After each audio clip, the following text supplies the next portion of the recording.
Welcome to the Real News Network. I'm Paul Jay, and welcome to Reality Asserts Itself. This show is about identity, who we think we are, and who we really are. Now joining us to talk about all of this and how this applies to Israel and Palestine is our Israel-Palestine correspondent, Leah Tarachansky. As I said, she's the Palestine-Israel correspondent with the Real News Network. She's the director of the new documentary film, On the Side of the Road, a documentary about Israel's biggest taboo and its narrative about the events of 1948, when the state was created. Leah previously worked as a newsroom producer at the Real News Washington, D.C. bureau and at its Toronto headquarters, and her work has appeared on BBC, Al Jazeera, USA Today, and many more. Thanks for joining us. Thanks for having me, Paul. So, as everybody knows that watches Reality Asserts Itself, we start this with a backstory, the personal backstory. But in this situation, it's actually even more germane, because in talking about Leah's identity, we're going to move on to Palestinian identity, Israeli identity, and Jewish North American identity. So, thank you. So, I don't know how many people know your story. I mean, the people that watch the Real News maybe do. But give us just a brief history, what brought you to Israel and how you started to become Israeli. I was born in the Soviet Union, in the former Soviet Union in Kiev. And then when I was 6, we moved to Israel. We moved to the heart of the West Bank into a settlement called Ariel, the same year that the Oslo Accords were signed.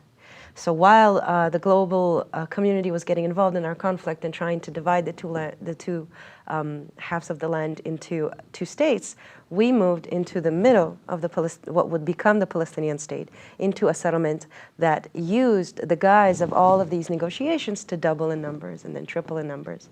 And that's really the story of the failed peace process. While America was busy shuffling, envoys back and forth between Ramallah, Jerusalem, and Tel Aviv, we were growing as a settlement movement, getting more and more empowered by the total impunity. How much memory do you have of when you first arrived? How much memory? You're 6 years old. 6 years old, yeah. I mean, I remember this living in the Soviet Union. I was raised as a Russian in Israel, so my Russian identity is very strong. And I was raised in a settlement. So the settlement I grew up in is it's kind of like an island, suspended from the sky, because from the outside, it looks like a Swiss village because it's got these little white houses, red roofs. And on the inside, it's first world, it's a first world suburban community. It's sort of like the Truman Show bubble, and totally. I've been there. I was at Leah's former home with her. What is it, about 4 years ago now? Yeah. And we filmed there, and it is. I actually used that scene in my film. I know. And it is. You look at it, and there's these beautiful red roofs, and it looks like this idyllic little town, pools, surrounded by hills and Palestinian villages. Yeah, and it's amazing because when you're there, you have this feeling like you're on the frontier of something really dangerous. And the reason why we moved there is because my mother wanted to contribute back to Zionism. Because, my family is from the Soviet Union. As Jews, we've encountered a lot of anti-Semitism. Also, members of our family died in gulags. Most of the family was killed in the Holocaust and the World War II, fighting the Nazis. So all of this history is very prominent in our identity. And so we moved to Israel, and after 31 years of Soviet anti-Semitism, my mother is basically being told, it's your turn to serve Zionism, to serve the Jewish national homeland. And so she says, what can I do? The settlements, let's do it. So we moved to the settlements, and that's where I grew up, completely. And how much of you at this time is your Jewish identity? And then what does that mean? Unpack that. What does that mean, Jewish identity? I don't know Jewish. I mean, I don't know what it means. I can tell you what it meant.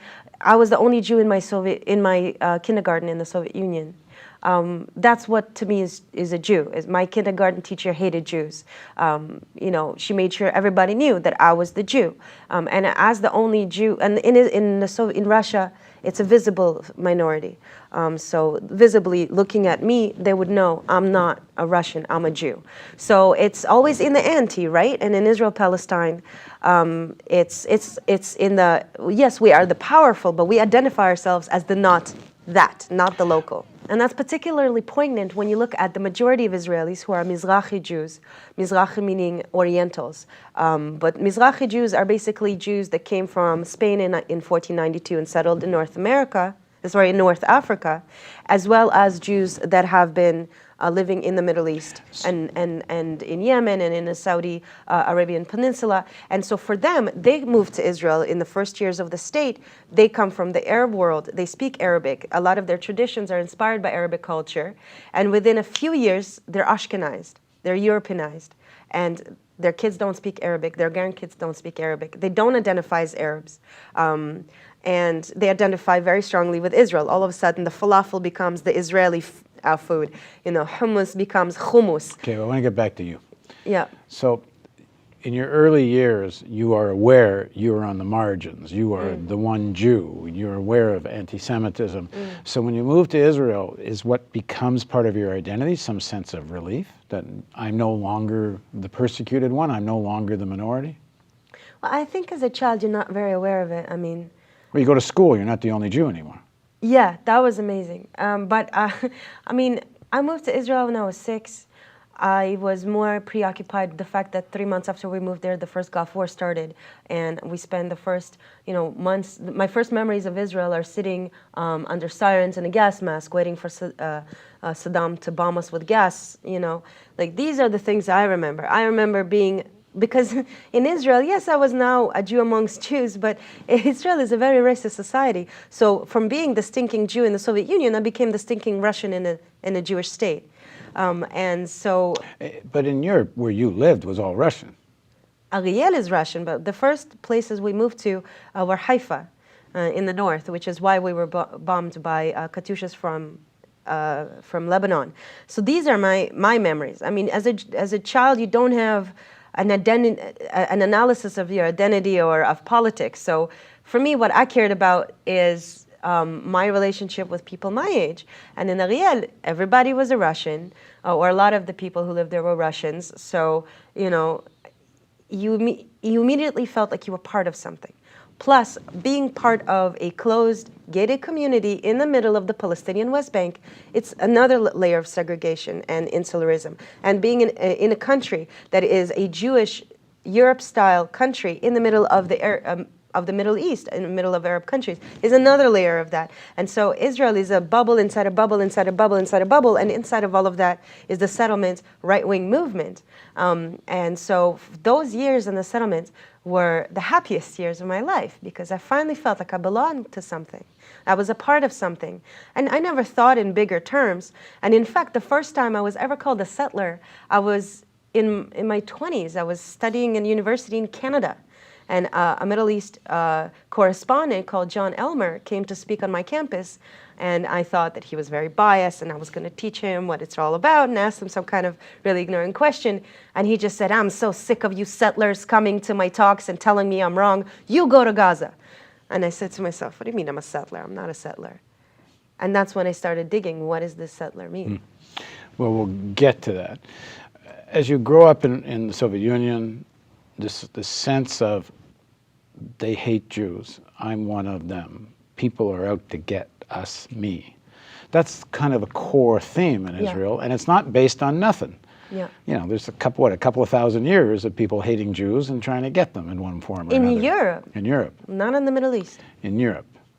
And the culture of this comes from Russia and Europe, yes. Yeah. But does this become part of your identity as you grow up? Is this part of you? They're out to get us. We have to defend ourselves. Yeah, I will tell you one thing that is characteristic of ethnocracies, and particularly colonial ethnocracies that we see a lot in Israel, is a number of very strong contradictions. So Israeli identity is a mixture of the strong, the invincible, the strongest among the nations. We are the strongest army in the region. And one of the strongest armies in the world.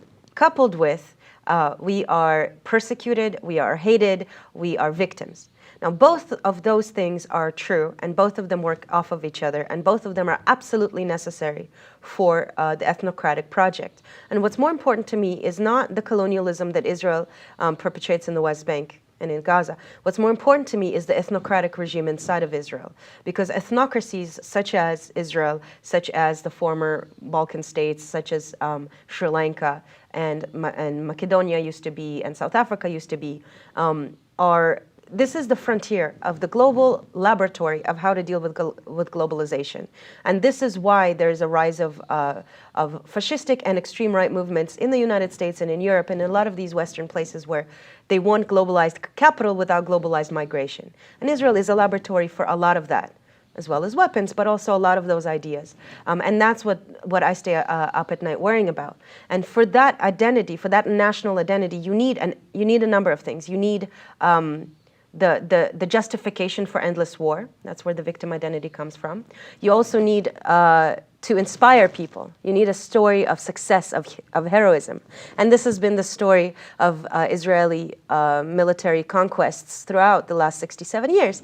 To the point where if you ask an Israeli, which war did Israel lose? They would say none. Maybe 73, but none. No, we always win wars. That's complete bullshit. We have lost most of our wars, definitely in the last 20 years. We lost Lebanon 1. We definitely lost Lebanon 2. We lost the intifadas and this perpetual conflicts. Even this last summer attack, I was covering it for you, and I was out there on the ground every day covering what was happening all around us. Hamas didn't just shock the Israeli military establishment in its ingenious ways of combating this giant military machine with the tunnels, with the sneaking in through the sea, with rockets, with smuggling weapons from Libya after the 2011 civil war, and so on, and a number of things that they did that pulled out of their hat of tricks that surprised us. But they forced us, and this nobody could have predicted this. They forced mighty Israel into a negotiation with Hamas, a terrorist nothing group that was on its knees before the war started. It was falling apart before the war started. And today, while everyone on the street was against Hamas before the war started, you won't find a single person critical of Hamas. Same thing happened last time. Same thing happened last time, and there's a lot of geopolitics behind it. But my point is, we are perpetual war losers, and yet we have to perpetuate this identity that we are invincible. Wait a sec. It may be that, it depends what you consider winning, because it wasn't clear the objective was to get rid of Hamas, because I think Israel feared what the alternative would be. Yeah. But in terms of the relationship of Israel and the Israeli state to the Palestinians, right now they're winners. The occupation looks like it's endless. It's true. Let me explain what I mean by win and lose.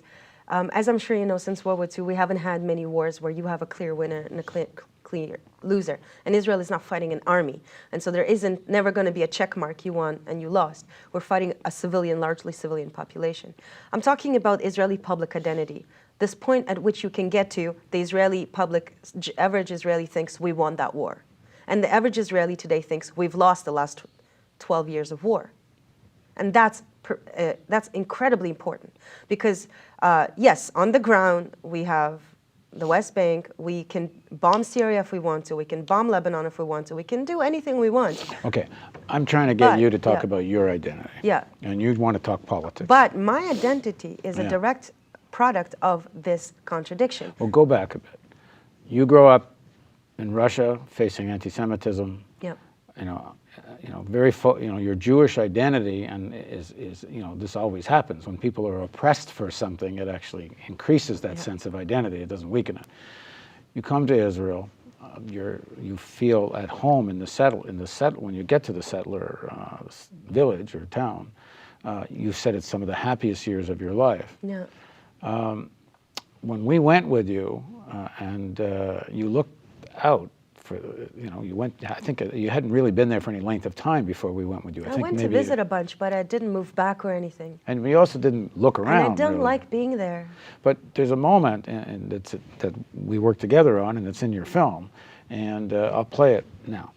This thing here is the closest fence that we have to Ariel. There's other fences going down the hill, but you don't see them. And this fence, as you can see, looks relatively benign. What's on the other side of it is the rest of the West Bank and the Palestinian villages going down. אנחנו נעשה מזה סרט. טוב, תודה רבה לכם על הזמן. יום טוב.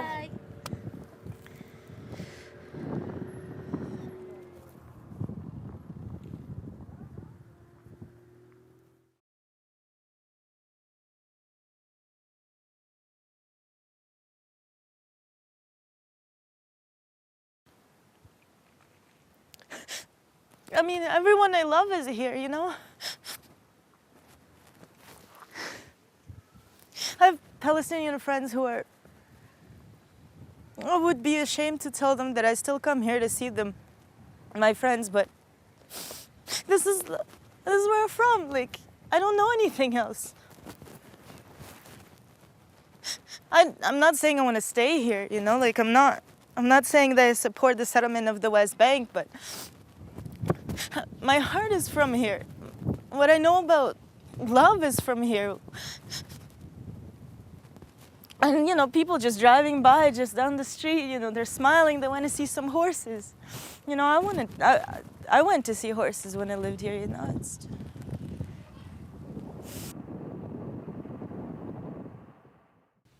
All right, so tell us, first of all, what happened. Why are you crying in the car? I hate this question. I don't know why I'm crying. I will tell you what happened just before you pressed record in that scene. You gave me the microphone, you probably don't remember this, and you said, just do a quick throw, Leah, you know, just say, I'm Leah Tarachansky with the Real News, this is the place where I grew up, and this is what a settlement is. And you probably don't remember this, but when you gave me the microphone, and I was freaking out on my head because I hate being on camera, the call to prayer started next door. And the place where we were standing, it was just the edge of the hill, and then you have a number of fences going down, and then you have a Palestinian village. But you would never see it because it's just on the bottom of the hill. And this architectural identity are always on top of the hill. So I never knew that they were there. And the call to prayer starts, and I realized in that moment that I was standing there. When you say never know they were there, you mean the Palestinian village? The Palestinian village. I mean, at this point, my intellectual identity was already, you know, very much questioning of the Zionist project. But to physically be there, surrounded by these Palestinian villages, is completely different than to understand something from watching the news and so on and so forth. And to physically be in that space, and to realize that I had grown up here, I'd spent my happiest years here. And here comes Allahu Akbar. And it's the first time in my life that I'm hearing the sound. That I had somehow, and you know, the call to prayer happens 5 times a day. Israel is surrounded by villages whose names I didn't even know, all around. Each village, 5 times a day, the call to prayer. And I somehow didn't even register hearing the sound. And when I turned around to point out to you what is a settlement and what's a Palestinian village and what's a settlement, it's a Palestinian village, I was naming them to you, but in my mind I was thinking, I don't even remember them being there. It's the power of these created identities that you can't even see and hear. Well, you're so busy constructing your identity, you're not even paying attention to what's right in front of you.